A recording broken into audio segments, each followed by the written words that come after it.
Good evening. My name is JT Rose, and I lead product marketing for Azure App Service. This is the second of two Ask the Expert panels on migrating and modernizing .NET apps with Azure.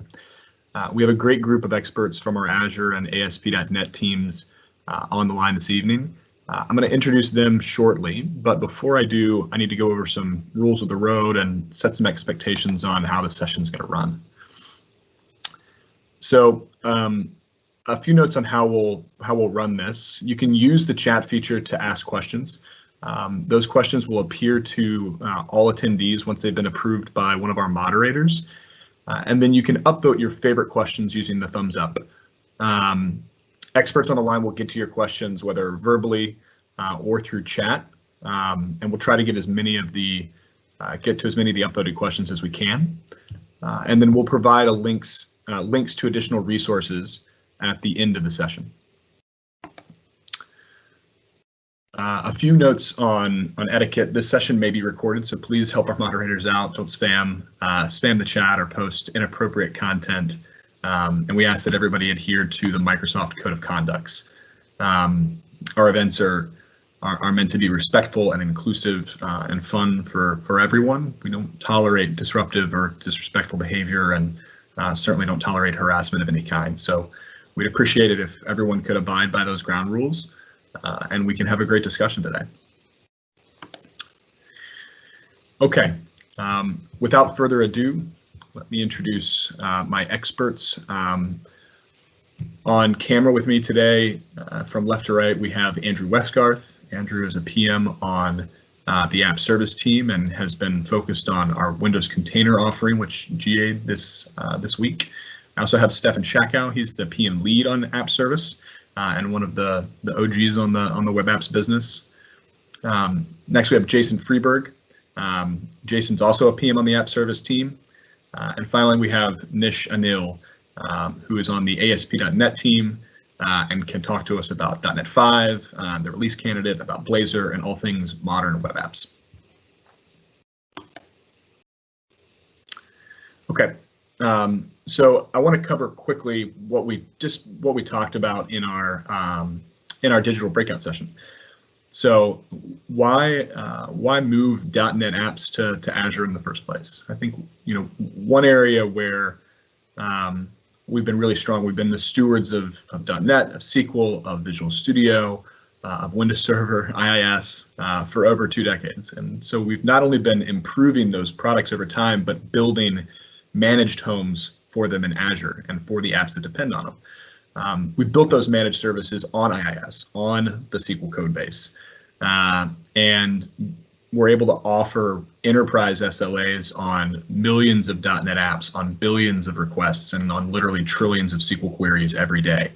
Over the last few years, we've been investing in custom-built migration assistants to help assess your .NET apps and migrate them seamlessly up to Azure.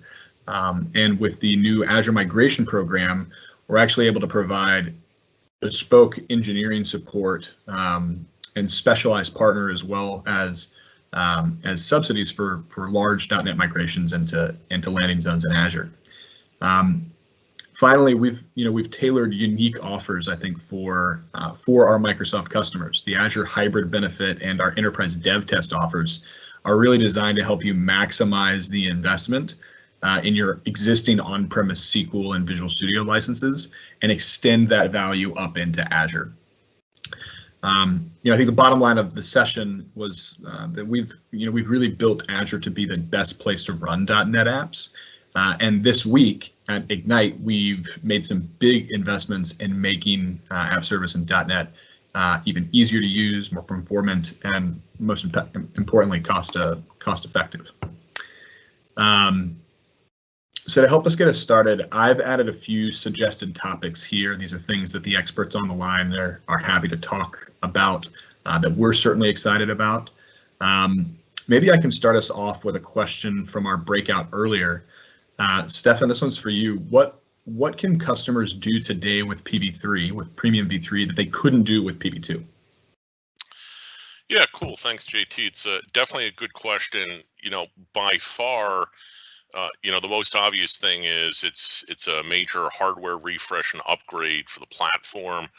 At the top end, it brings in a 32 gigabyte memory SKU, which is definitely the biggest amount of memory we've had available for app service to date in the life of the service. And that's done for a number of reasons, mainly to be able to provide more headroom for things like content management apps that can benefit from the larger amount of memory, as well as, for example, Java workloads, other workloads that may have just higher memory footprints.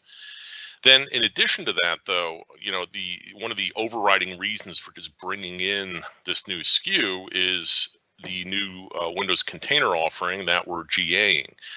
Now, underneath the hood, that Windows container offering relies on HyperV security boundaries for running the actual containers.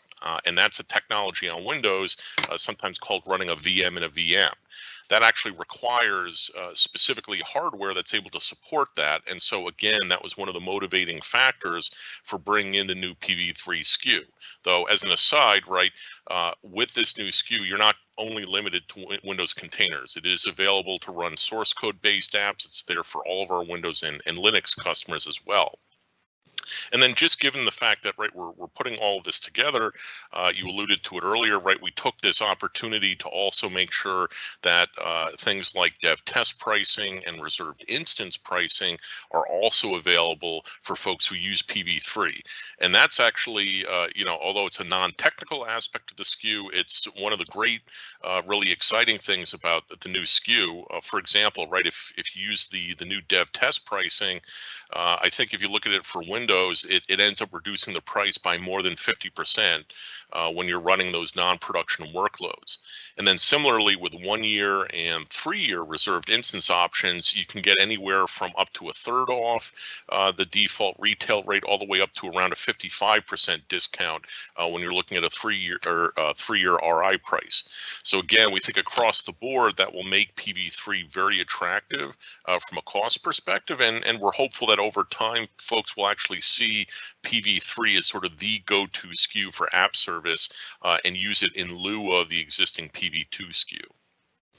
Awesome, thanks. Yeah, we were doing the math, I think, with a customer from the US, and I think on US East, with the reduced PAYGO rates and 3 year RI, they were going to be able to save something like 70% versus PV2, and that's in addition to the upgraded machines and the Windows container support, as you were mentioning. So that's awesome.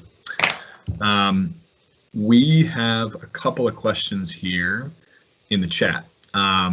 So I'm going to go to the ACE v3 question first. Christina, can you talk a little bit about what customers can do with ACE v3 and what's kind of on the roadmap for the isolated offering? Sure, yeah. So ACE v3 is the next step in our app service environment evolution. I've also called it the multi-network ACE. We deploy it inside a network under our control and then inject the customer traffic inside their VNet. The benefit is that it's a completely isolated system where user can secure the entire ACE that's inside their network. They have no dependencies going in and out. The networking management is much simpler. It satisfies a lot of compliance concerns more easily due to the fact that people don't have to secure endpoints just for the ACE to continue operating. It has a few other benefits, such as that'll be coming along the way, including additional VM sizes, the ability to deploy on dedicated hardware, and availability zone support. And there's a small little thing where we've adjusted the price on it so that you don't pay the stamp fee anymore on ACE v3. That saves you roughly like 80% at deployment time. So all in all, it's a massive step forward from where we are today and responds to a lot of customer concerns that have been brought up over the years. Awesome, thanks. Yeah, the eliminating the stamp fee was something I know that we had heard consistently from customers and something we wanted to really prioritize with ACE v3. We got a question from Abdul. I think Jeff was starting to look at it in the chat. how to save time and productivity cost if I migrate my application from .NET 4.7 to .NET 5. To change the code, then tester should test the application. We need to deploy the version in live. Nish, do you want to talk a little bit to this? Yeah, sure. I mean, the first and foremost thing is that, do you want to migrate it? What is the primary reason that you want to migrate it? Because if you're in .NET Framework and if you probably want to go to cloud, you can as is do that with, lift and shift approach. But probably if you want to go to .NET 5 for the newest features that you want to take, for example, gRPC, or you want to go to Blazor, I think the first and foremost thing that you need to do is to make sure, you put all your unit tests first. There are tools like .NET Convert that you can use. There are .NET API Portability Analyzer, which actually looks at all your APIs and tells you what are the things that is not available in the .NET 5. So you have to look at how you're going to rewrite it. And for something like a Windows application, it's probably going to be straightforward. But when it comes to web application, there would be slight changes there.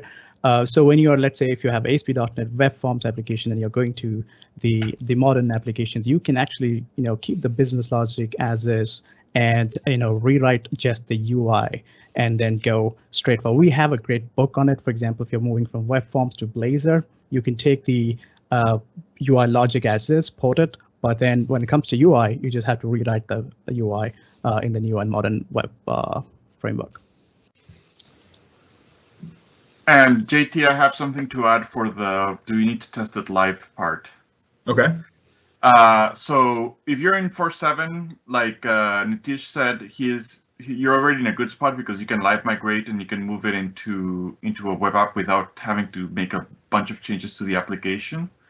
But when you're moving from 4.7 to 5, App Service has some features that will help you as far as being able to test it as close to production as possible. And that is the functionality that we call deployment slots.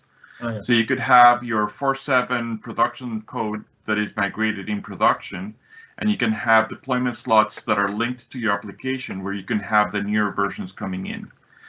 And one of the benefits of doing that is that you can do A/B testing, or you can do a certain percentage of your traffic could be going to the new version that could help you with validation. And like a lot of times you do unit testing, integration testing, but it's not until you have real production traffic on the app that you can have certainty on that. So having deployment slots and testing in production built into the product, that's something that helps. Awesome, that's a great call out. Yeah, I think that was one of the first things I thought of when I saw that question, is that, hey, deployment slots can really come in handy here. Nish, we had another question, I think a similar question. Another customer that's looking or someone in the chat saying, planning to migrate our ASP Web API .NET Framework 4.6 to .NET 5. Considerations that we should look into, what could be the biggest challenge. Jeff was talking about need to adapt to changes in HTTP context objects like request and session. Other things that come to mind for you for this person? Yeah, so I think the best way is to start with .NET Try Convert tool and try to figure out what are the things that it can do by itself. But there are a lot of changes, as Jeff rightly mentioned. There's this changes between the HTTP context and membership if you're using identity and things.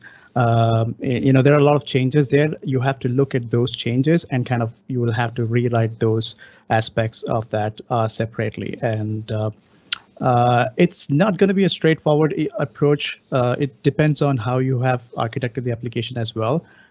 So a couple of things when you talk about some strategies. I think one of the strategies that we suggest is the strangler pattern, where you can have deploy the application side by side and slowly migrate and see make the changes, and then divide traffic to the modern or the newer APIs slowly, and then incrementally adapt those as well. And we are writing a dedicated book for this, and we are expecting it to launch sometime in November as a preview edition. So I'll have more updates of that where we'll cover these scenarios as well. Cool. Yeah, if there's a centralized location where we can get those books, if you could drop it into the chat, that'd be great. Yes, I'll do that. We had another question come up in the chat here about remote debugging. Stefan or one of my folks from the app service team, do you guys want to take this question? When it comes to remote debugging, what's the best approach for business? Yeah, sure, JT. I can take a stab at that. Yeah, the first thing that comes to mind is there is a feature in app service where you are able to, for example, do remote debugging against a .NET app, and that is integrated with the debugging capability in Visual Studio. However, with that said, if you're talking about a live mission critical app, it's probably not the best idea to fire up the debugger and suddenly just connect into that app for a variety of reasons. This actually brings up probably the biggest, I'd say, sort of learning experience speed bump when you move from apps where you have direct control of the VMs to something that's more abstracted, like app service. And that's the case where, for example, using application insights, or again, can be third-party products that give you debugging capabilities along with things like Azure Monitor Logs.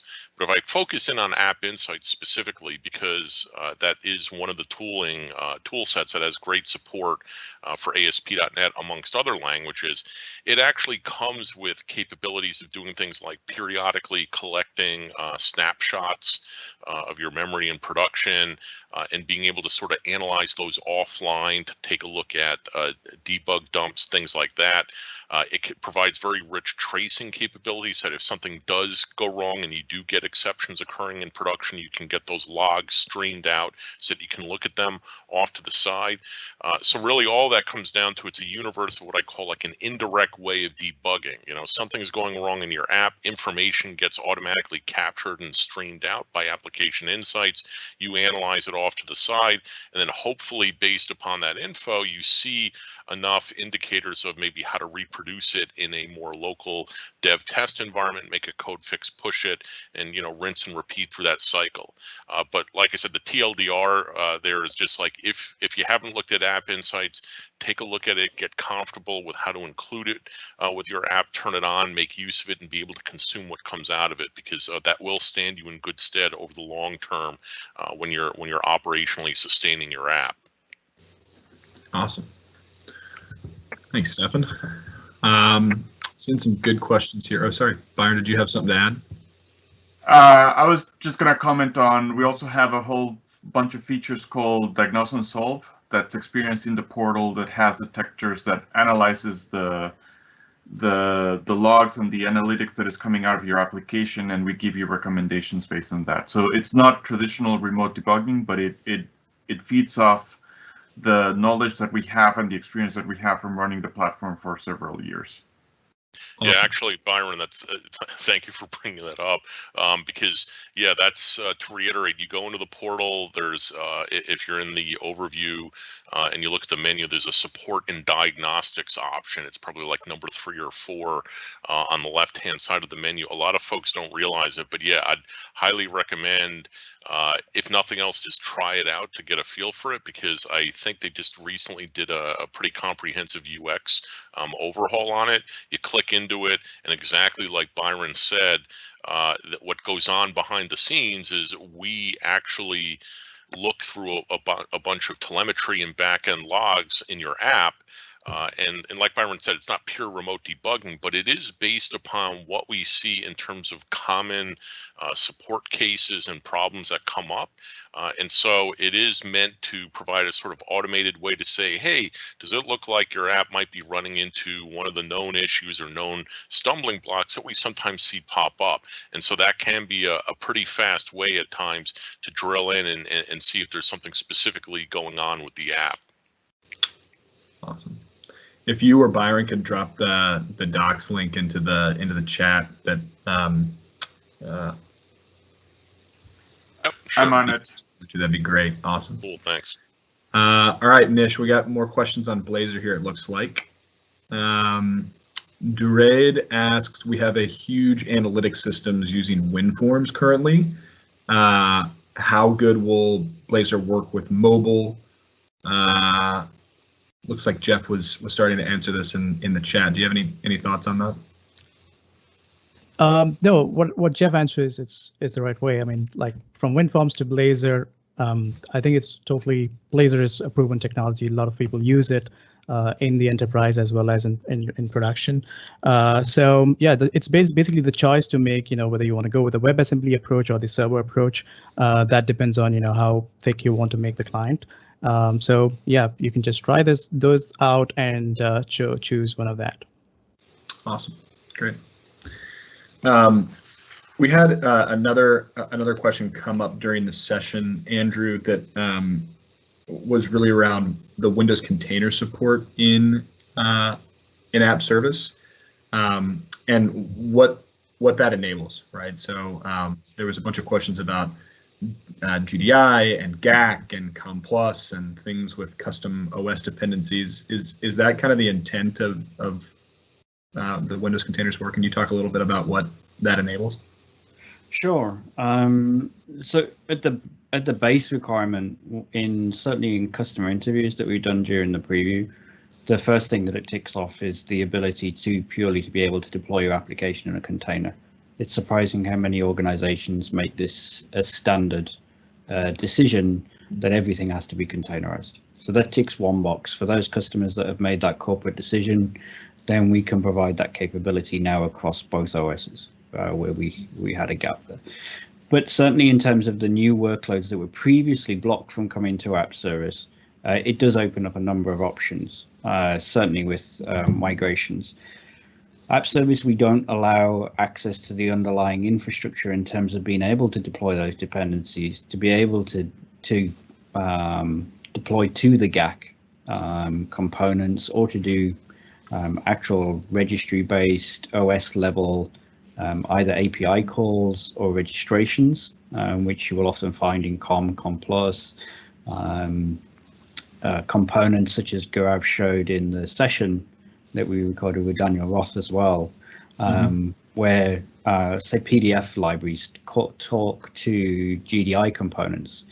In standard Windows code apps, the application lives inside the app service sandbox and they are blocked from access for security reasons. Now the security boundary, because we use HyperV isolation, becomes the container itself. So customers have got a lot more access to that, what they can do inside that container itself. And then they can ship dependencies inside there. They can make calls directly down to the low OS.